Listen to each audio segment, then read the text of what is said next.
tidak terjalin. Selamatlah pengantin kami doakan, moga ridha Allah bersinar selalu, tanda bermula bahtera hidup.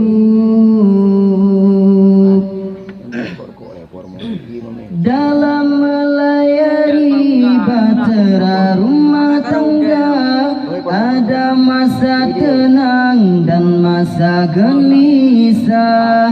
Jangan nafsu diikut melulu, sabar dan kemaafan itu perlu.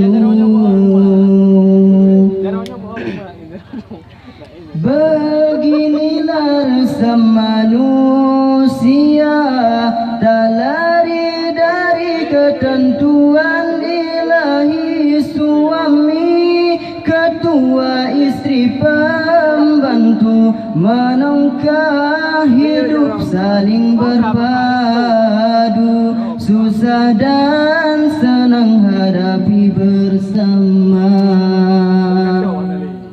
Moga kekal hingga ke syurga.